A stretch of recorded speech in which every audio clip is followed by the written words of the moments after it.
Today's a big day. We're heading into Key Arena to get our first look at the downward excavation. About 600,000 cubic yards of dirt have been taken out with Como Forest Steve McCarron and photographer Brad Baker, part of this group as well. And what's amazing is that iconic Key Arena roof being held up by temporary supports. You can see the bases have all been chopped away. We started disassembling some of the scaffold up in the roof. So we did a big smoke acceleration. So we had nice smoke that's pretty far back to the foot shoulder.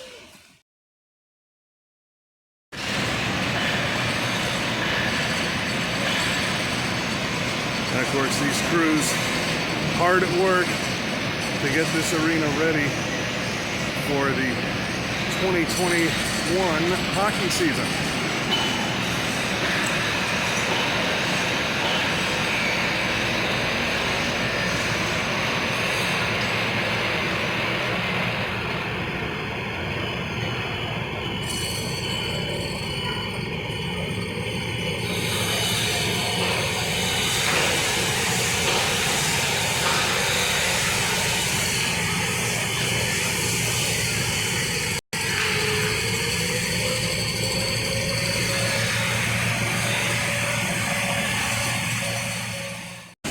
According to the construction managers, the crews have done basically all of the excavation that they're going to do here, and now they're just moving dirt around and actually starting to lay the foundation here. You can see as we look to the east, clear view of the Space Needle.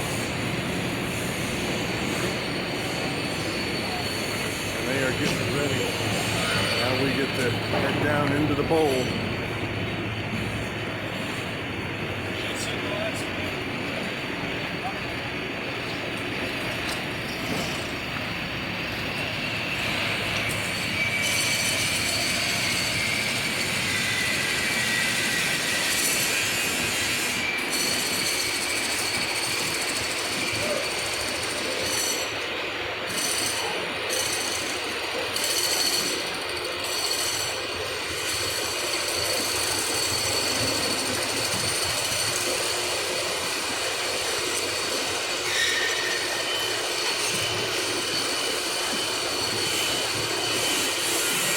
We're on the sort of the First Avenue side.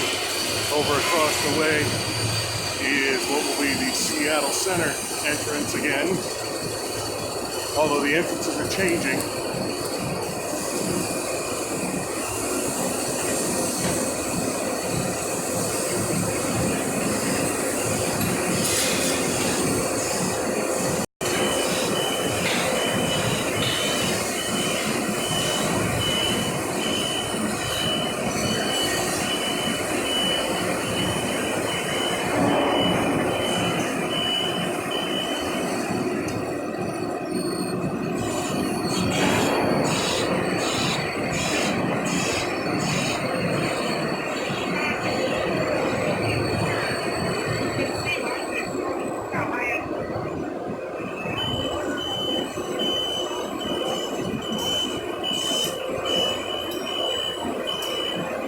So strange to be under this iconic roof. As many times as we've all been inside the old Key Arena, to see it in this state, but to see that roof line that's a part of the Seattle skyline intact, it's just amazing.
on inside the roof.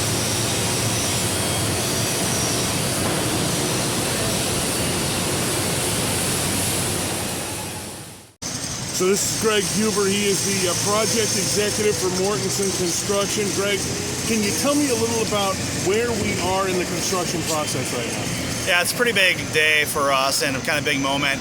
At this point, the building's roof is totally supported on its temporary roof support system. So that means that all of the permanent footings and support system has been disengaged.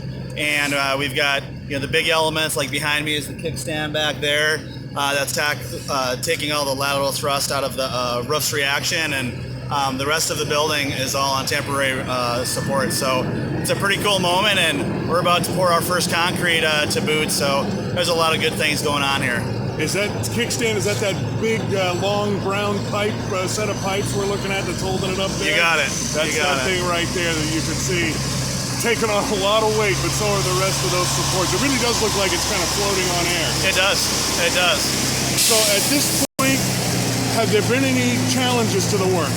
Yeah, I think, doing something the first time like we're doing here, it comes with a whole host of challenges. And what's important is that people need to stick together as a team and resolve every little challenge and every little problem, as we go along. And we've had that, especially the temporary roof support crew. They've been awesome, really doing a lot of calculations on the fly, and stop and validate when something doesn't look quite right. We're going to stop and check for the safety of the roof, but more importantly for the safety of the workers. Yeah, of course. What would you say, in addition to the roof, what would you say has been the toughest part? Because I think like working in a confined space probably isn't easy. It's a tight site, yeah. I mean, having to build a site where you're doing all of the excavation and kind of to the bounds of the property line really makes logistics extremely difficult.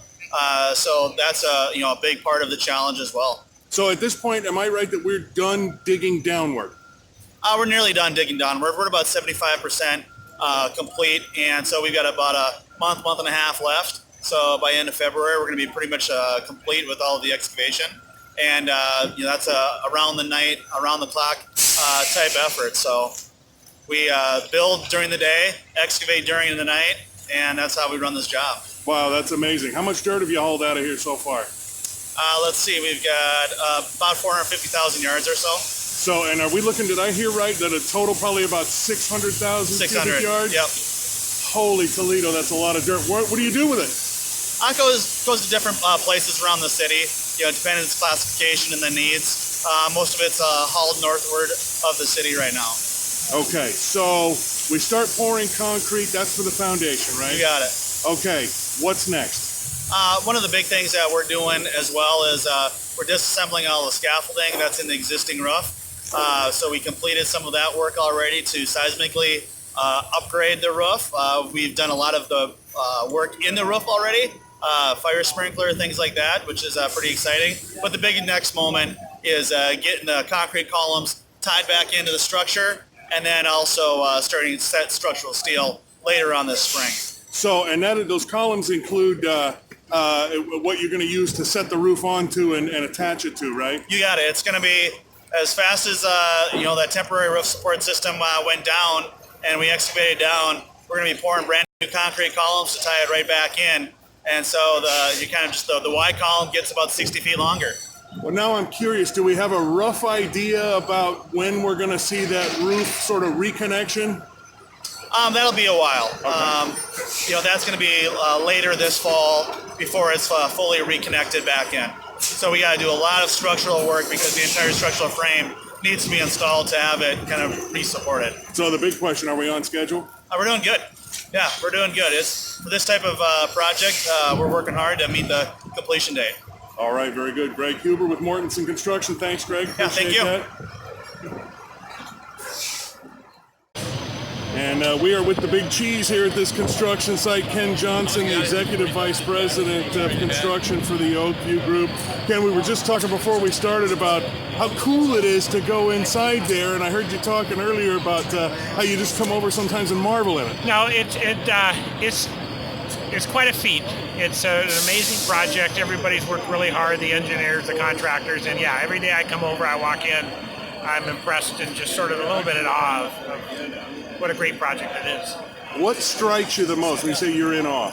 Well, that's just the basic. The basics is I grew up with that roof. I was a Seattleite. I know how big that roof is. And then people tell you it's 44 million pounds. And then you say, well, we need to hold it up temporarily and cut it off so it can float while we dig down another 15 in certain areas, 75 in other feet. That's quite a task, and it's quite an amazing piece of work. So when you are in the bowl, as you just were, you feel it. You get, this isn't any ordinary project. This is special.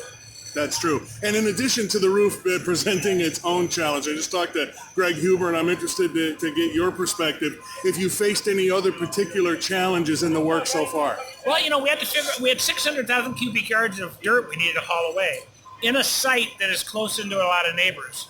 And that was a challenge. So we approached Seattle Center, and who have been great partners with this, and said, what if we hauled that dirt away at night? But hauled it through Seattle Center so we didn't have to go close to all the residents here. So we've been hauling all that dirt away at night. We set up, we go through Seattle Center, we clean it up in the morning, and then they do their Seattle Center activities, and then at night we're back again. That's been a really great thing we were able to pull off with the help of Seattle. Well, I imagine in general, Seattle Center's been a great partner considering they're going to get a brand new arena. No. They have been a great partner every step of the way. We couldn't be more pleased with it. And one of the things that makes this building special, as much as I like to talk about the building and the rest, is where it sits. It sits on a 74-acre cultural campus for the city and for the region. That's going to make this arena even better. Now, Ken, I know there's been some safety improvements that have already been started and more to be made. What can you tell us about some of what will be the safety features of the new building? Well, all I can say is you always get smarter on the safety side. We've had a very safe construction site, and when the building's open, it'll hit all the standards for safety. Now, I know specifically there's some earthquake retrofitting and new fire suppression. Yeah, well, the earthquake end of it, any building that's built these days has to meet the new standards. So we're doing that. We're doing it while we're building. We're doing it when it's open. And the same thing as city codes get up to speed and focus in on this building for fire suppression. Same thing. So we're doing all that. We're able to look. We've got people working on the project who have worked on arenas and entertainment facilities around the world. So we have really smart people doing the work. So I might throw you a little bit of a curveball because this isn't the first arena construction I've covered. I did Golden One Center down in Sacramento, and I know they made that not only an environmentally friendly platinum LEED certified building, but also in terms of people using their electronics and wireless and that sort of thing. They've had some amazing features. What do you know? What can you tell me about what to expect here? Well, again, we're learning from all those people in terms of how we operate to be as green as possible. Keeping the windows that we kept are going to keep us from going up to that LEED platinum level, because when you keep the old windows, you don't put in new ones with a new type. But beyond that, we're thinking as smart as we can on every aspect of not just the building, but the operations to make certain that we're as green as possible. So there's some steps still to come. Which one are you looking forward to the most? Well, I think it'll be fun. About a year from now, we're going to have this building overall built. We're going to have, the bowl will be there, the steel will be in place. We'll still have finishing to do. It'll be fun to see when it transitions from this open air floating roof over where we're at and into an enclosed building, and see how that feels. Very good. Ken Johnson, Vice President for Construction with Oakview Group. Thanks, Ken. Appreciate Thank you. that. You betcha.